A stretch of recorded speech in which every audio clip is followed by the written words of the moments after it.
Je lis au livre du Deutéronome, au chapitre 26, quelques versets.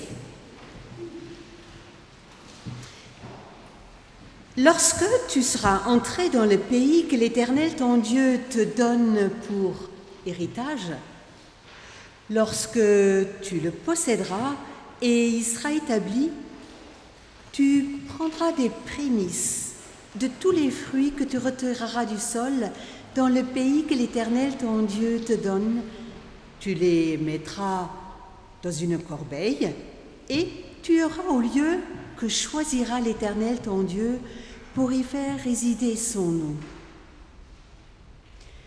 Tu te présenteras au prêtre alors en fonction et tu lui diras: je déclare aujourd'hui à l'Éternel ton Dieu que je suis entré dans le pays que l'Éternel a juré à nos pères de nous donner. Le prêtre recevra la corbeille de ta main et la déposera devant l'autel. Tu prendras encore la parole et tu diras devant l'Éternel ton Dieu: mon père était un Araméen nomade. Il descendit en Égypte avec peu de gens, il y fixa son séjour, là il devint une nation grande, puissante et nombreuse. Les Égyptiens nous maltraitèrent et nous opprimèrent, ils nous soumirent à une dure servitude. Nous criâmes à l'Éternel, le Dieu de nos pères. L'Éternel entendit notre voix, il vit notre oppression, nos peines et nos misères. Il nous fit sortir d'Égypte à main forte et bras étendus. Il nous a conduits dans ce lieu et il nous a donné ce pays où coule le miel et le lait. Maintenant, voici, j'apporte les prémices des fruits du sol que tu m'as donnés, ô Éternel. Tu les déposeras devant l'Éternel ton Dieu et tu te prosterneras devant l'Éternel. Puis, tu te réjouiras avec les Lévites et avec l'étranger qui sera au milieu de toi pour tous les biens que l'Éternel ton Dieu t'a donnés à toi et à ta maison. Le reste, vous lirez tout seul un peu plus tard. Où est pour toi le pays que le Seigneur t'a promis? Et où est le pays où tu es entré pour en prendre possession? Cette question, on se la pose guère parce qu'on pense que ça c'était pour l'Ancien Testament. Pour nous, aujourd'hui, c'est différent. Et pourtant, cette question, comment habiter la terre où nous sommes, est une question cruciale. Par qui l'avons-nous reçue? Drôle de question. On y est né ou on y est arrivé par migration, par choix ou par nécessité, ou on a acheté ce bout de terre-là et on se réjouit en fonction de son histoire. Mais reçu de la part de Dieu, ici en France, Dieu pourrait nous donner la France en héritage? Ça lui appartient? Un pays à habiter.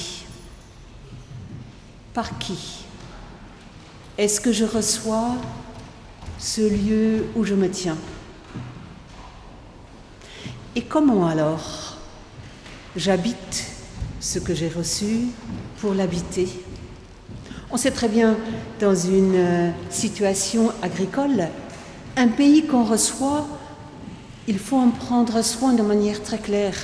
Retourner les terres, les enlever, s'occuper des mauvaises herbes, sinon pas de récolte possible.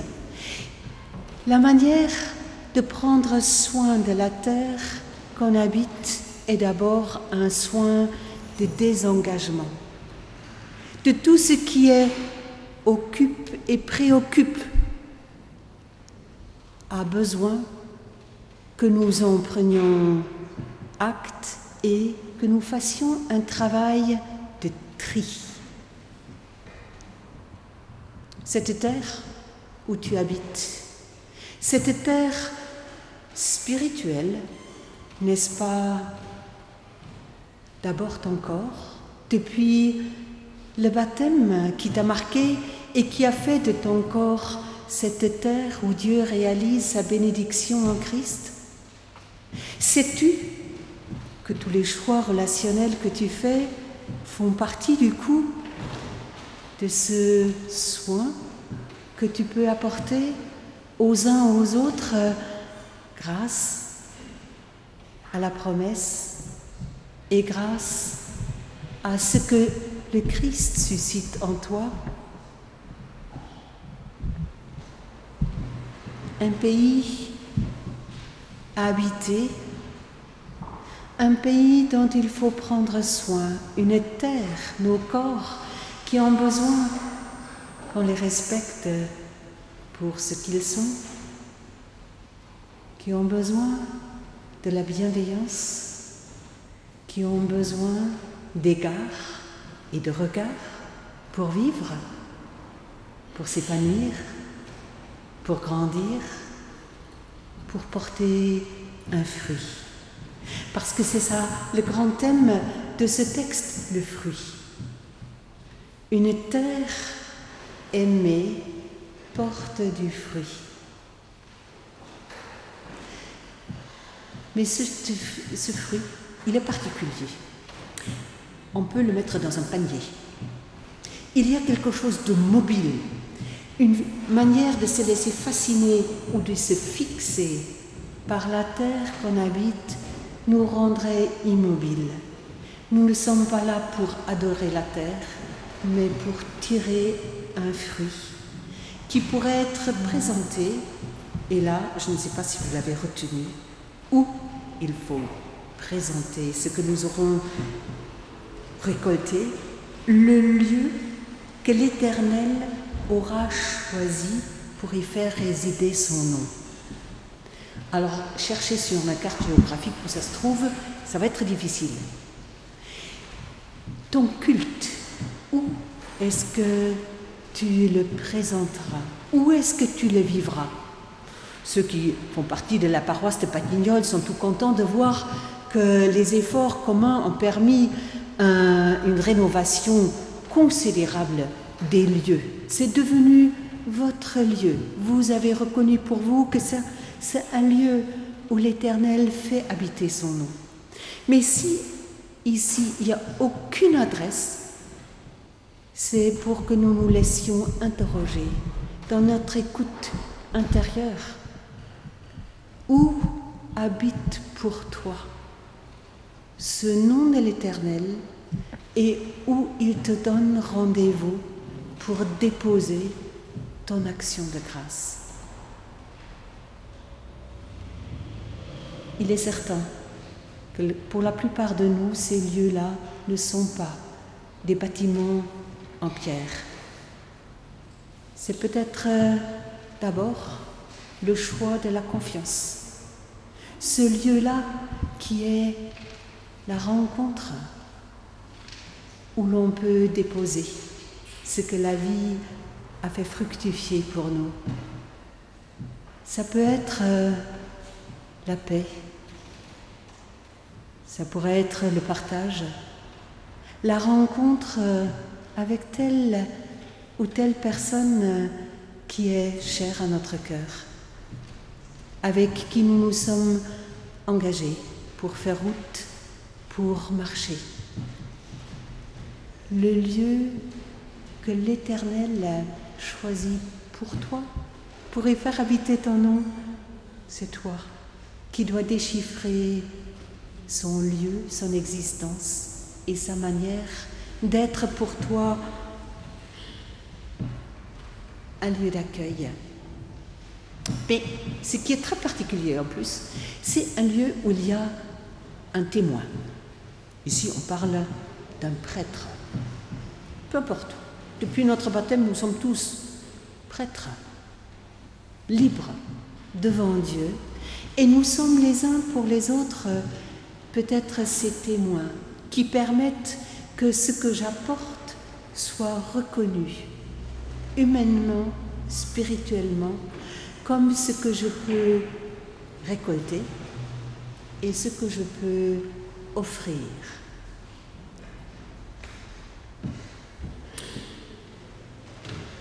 Qui n'a pas veillé avec attente pour voir germer dans son jardin une première fois telle semence, tel fruit? Qui ne s'est pas déplacé pour attendre avec telle ou telle personne aimée l'achèvement et la naissance d'un enfant tant attendu? Qui ne s'est pas réjoui de voir apparaître la santé, revenir dans un corps abandonné et souffrant? Nous connaissons ces moments extrêmement joyeux où quelque chose de la vie l'emporte sur toutes les attentes, sur toutes les craintes, sur tous les aléas et les précarités de la vie. Mais qu'en faisons-nous? Avons-nous cette corbeille intérieure dans laquelle on peut déposer ce premier fruit, même si ce n'est pas encore l'ensemble de la récolte, pour la déposer? Les prémices, bibliquement parlant, on les connaît. Mais est-ce que dans notre vie, nous savons prélever les premiers signes de la vie différente? Est-ce que nous ne sommes pas souvent là pour dire « Seigneur, donne » et on aimerait bien avoir les bras remplis de tout? Et la récolte commence avec peu. Et Dieu nous invite à venir avec ce peu que nous avons déjà pour en faire notre offrande. C'est difficile, parce que ce qui arrive en premier, on pense que c'est absolument nécessaire pour combler nos manques. Nous sommes tellement marqués par ces abîmes intérieurs que le manque paraît plus important que la corbeille qu'on pourrait déposer. Cette parole est là pour nous réorienter vers un déplacement intérieur avant que ce ne soit un déplacement vers quelqu'un qui puisse vraiment être témoin. Et là, dans notre pudeur protestante, nous avons parfois un peu de mal. On dit, mais il ne faut pas que la main droite sache ce que donne la main gauche, il ne faudrait pas que ce soit visible ce que je donne. Et ici, on dit, si, un témoin. La confiance que tu donnes, elle a du prix. Qui a le droit d'en être le témoin? Le pas que tu feras vers celui qui est devenu muet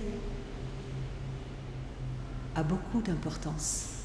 Qui a le droit de rendre grâce avec toi que cette parole nouvellement née et offerte est vraiment donnée, même si peut-être elle n'est pas reçue?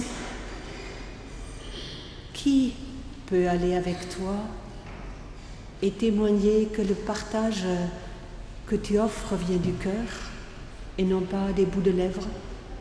Qui peut aller avec toi pour témoigner que la terre que tu habites devient un lieu d'accueil, que tu prends soin, économiquement parlant et politiquement parlant, de la terre que tu habites, parce qu'elle n'est pas juste pour toi tout seul, mais pour tous les autres aussi.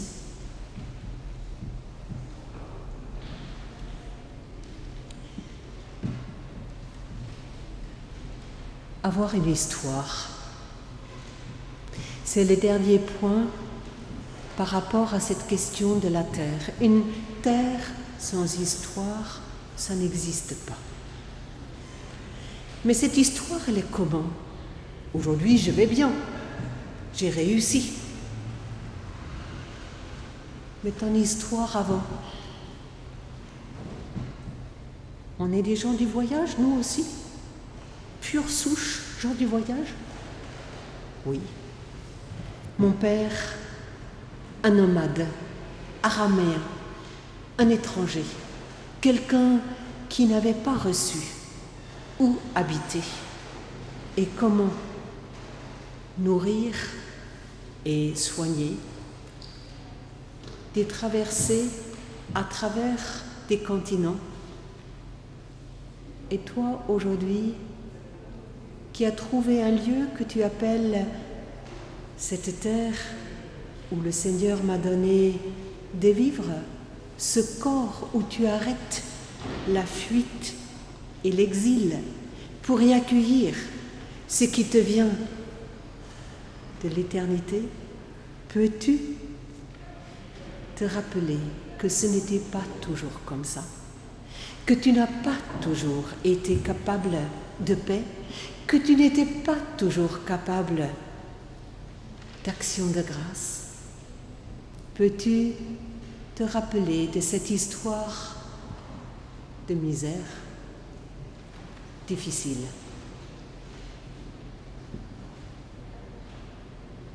Tu étais devenu muet. Tu n'avais plus rien, ni de chant, ni de prière, ni de louange, juste un cri. Et pourtant, ce cri est parvenu aux oreilles de l'Éternel. Et il a agi avec toi.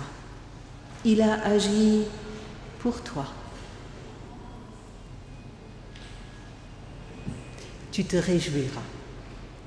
Tu te réjouiras non pas parce que ton histoire est extraordinaire, non pas parce que les exploits sont extraordinaires, tu n'as que les prémices, mais tu as pu les poser. Tu as pu en dire un mot de reconnaissance. Ton Dieu, aujourd'hui, oui, avec moi, ici sur cette terre, peu importe comment elle est devenue ma terre aujourd'hui. Et une terre, avec cette expression difficile, lait et miel. Personne de nous ne les a jamais vus couler à flot dans aucun pays. Mais si on traduit bien, le lait, ça veut dire un lieu où il y a du travail. Le lait a besoin d'être extrait.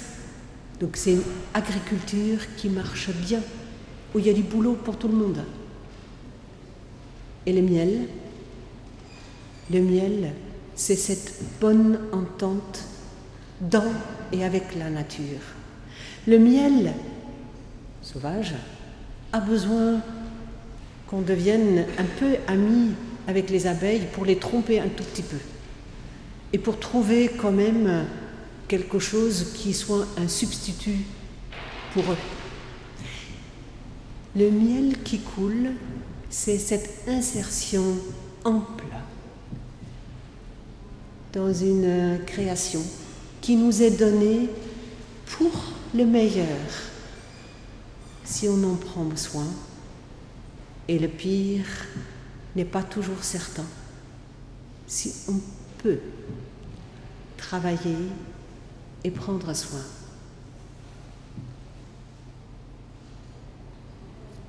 Tu te réjouiras de pouvoir travailler. Tu te réjouiras de pouvoir partager.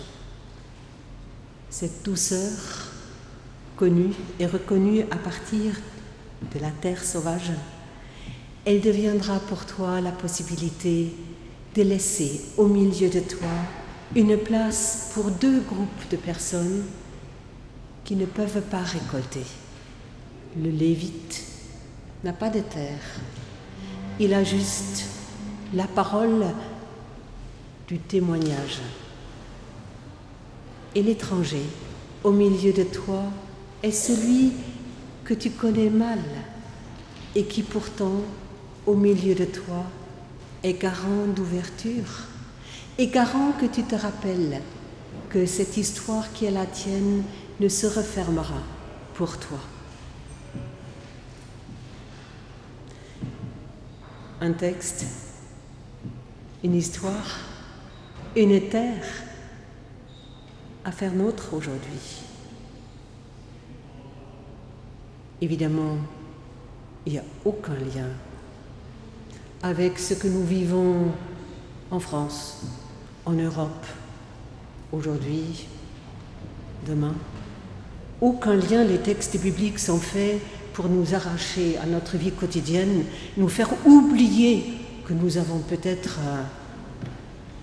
une terre et un Dieu qui nous la donne autrement, avec un sourire pour dire « arrête de te crisper, arrête de t'accrocher comme s'il n'y avait pas de manœuvre, comme s'il n'y avait pas d'espace pour que la fête prenne place aujourd'hui, parce que toi, tu te déplaces de tes peurs vers l'action de grâce. » Amen.